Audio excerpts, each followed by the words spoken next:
me with the truth that you are the only God. You are the truth. Snap me back so I remember. Shout it in my ear that you are a faithful God and you're right here. I praise and I remember all you say and do. You take care and you will be there. Your word is true. I praise and I remember that you love me so. You will provide and you'll be my God, so I will follow.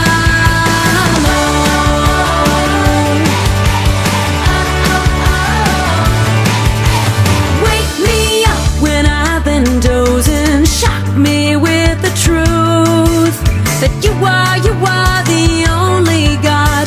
You are the truth. Snap me back so I remember. Shout it in my ear that you are a faithful God and you're right here.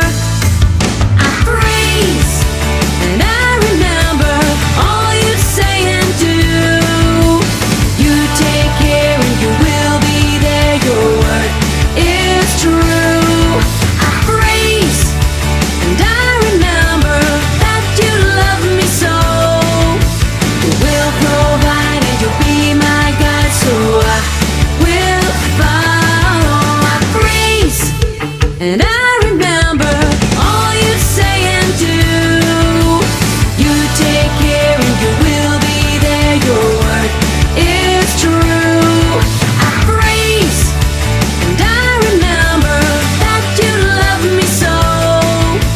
You will provide and you'll be my God, so I will follow.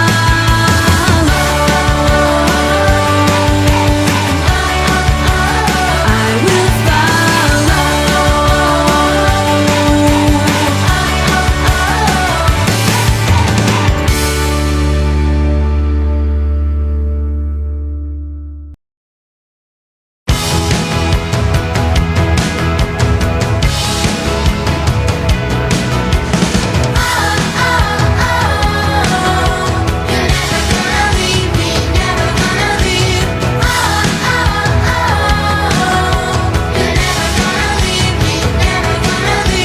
There may be giants in the land. Ooh, Lord, you take my hand. There may be trials all around, but strength I've found. You know my name, you know my heart. You've been here from the very start. You guide my life, you will never leave. You are here with me. You know my name, you know my heart. You've been here from the very start. You guide my life, you will never leave. You are here with me. Oh, my shepherd, I will follow you high and low.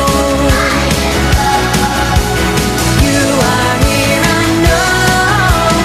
Oh, my shepherd, I will trust in you high and low.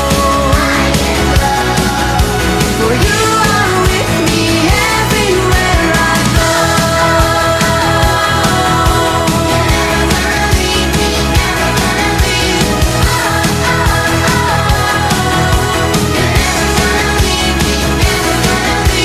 There may be giants in the land.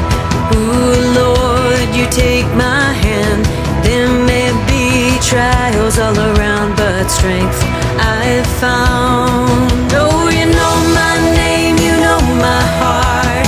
You've been here from the very start. You guide my life, you will never leave. Lord, you are here with me. Oh, my shepherd, I will follow you high and low. You are here, I know. Oh, my shepherd.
on, kids! I have already decided which story I'm going to tell you today. Yay! Let's not waste any more time, Holy. Go on with the story. All right. Joseph had no idea that his brothers were so jealous of him. He was confused as to what was happening to him. Why did his brothers sell him off? And why was he traveling to Egypt with these strange people? But little did he know that things were about to get worse for him. The moment the traders reached Egypt, they put up Joseph for sale. He went on from being the favorite son of Jacob to a lowly slave. A man named Potiphar bought him as a slave among many others and gave a good price for him as he was a young, strong, and good-looking boy. Potiphar was rich, powerful, and an important man in Egypt, as he was the captain of the guards in the king's palace. Joseph was put to work in Potiphar's house. He worked very hard. He did every single job he was asked to do and did them efficiently. At times, he wondered why his own brothers did something as terrible as selling him into slavery. But he never complained. He knew God was with him. He gained strength from knowing that God was watching everything that was happening. God blessed Joseph. Potiphar noticed how hardworking, honest, and respectful Joseph was. Soon, Joseph became Potiphar's favorite and was put in charge of all the slaves who worked for him. Joseph was not only in charge of the household chores, but also played an important part in Potiphar's business deals. All the responsibilities that were given to Joseph showed how much Potiphar trusted him with his home, possession, and family. Joseph looked after the field workers and those who worked in taking care of the animals. Under Joseph's supervision, everything at Potiphar's home ran smoothly. Potiphar did not have to worry about anything. Joseph took care of everything. Everything was going well for Joseph, but little did he know that things were going to get worse for him. I hope you kids liked the story. No doubt about it. The Holy Tales. So, are you all ready to listen to a new Bible story? Oh, yes. Of course we are. Well, then let's start with it. Today's story is called The Sun Stands Still. Joshua and the Israelites set up a camp near the people of Gibeon, and they agreed with the king of Gibeon that they would live in peace. However, the king of Jerusalem was afraid that these two nations might come together and attack on his people. So the king of Jerusalem went to the kings of 4 other nearby nations and declared a war on Gibeon, thinking they would beat the Gibeonites in their own plan. As soon as the 5 nations attacked, the king of Gibeon immediately sent Joshua a message for help. Joshua did not ignore him, and right away marched his army to the raging battleground. God told Joshua, "Don't be afraid of them. I am delivering these 5 nations into your hands.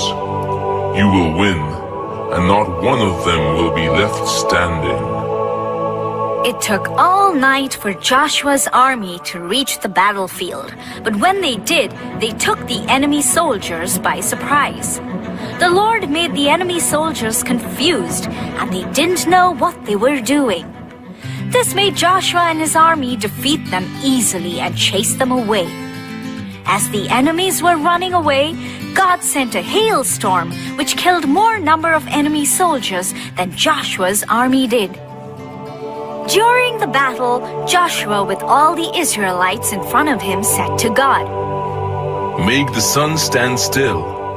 Hold back the moon so that we can have complete victory today." God did it. He made the sun stop in the middle of the sky and made it stand still for a full day. And there has never been another day like that. Everyone knew God was fighting for Israel. Wow, Holy! That was a wonderful story.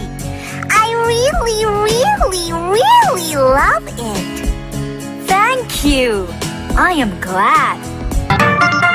The Holy Tales. So are you ready to listen to a brand new story from the Bible? Oh, yes, we are. Great! Today's story is about how David honored his promise made to his friend Jonathan. When Jonathan and David declared their lifelong friendship, Jonathan asked an important favor from David. He knew that one day David would become the king, and when that happened, he would show kindness to any member of Jonathan's family who were still around. After Jonathan's death, David remembered the promise he made to his friend, but he was not sure if any family members of Saul's or Jonathan's were still alive. He called for a man named Ziba, who had once been a loyal servant to King Saul. David asked Ziba, "Is there anyone still alive from King Saul's family? If yes, then I would like to show God's kindness to the person." Ziba replied, I know that one of Jonathan's sons is still alive. His name is Mephibosheth. David immediately sent for him. Mephibosheth came in front of David, but was terrified. He knew his grandfather, King Saul, tried many a times to kill David, and he thought David wanted to kill him for Saul's actions. "Don't be afraid. David assured him, I mean no harm. I want to help you. I had made a promise to your father that I will always be kind to his family, and I would like to honor that promise. I would return you all the land that once belonged to your grandfather. However, I would like if you live here in the palace with me." Mephibosheth was overcome with gratefulness. He fell to the ground, crying as he thanked David for showing such kindness towards him. David called for Ziba once again and informed him that he had returned all the land to Mephibosheth, which once belonged to King Saul. David said to Ziba, "I would like you, your sons, and your men to farm the land for his family so that they have enough food. However, Mephibosheth will live in the palace here with me." Since then, Ziba, his sons, and his servants farmed the land for Mephibosheth, while Mephibosheth lived in the palace with David, like his own son.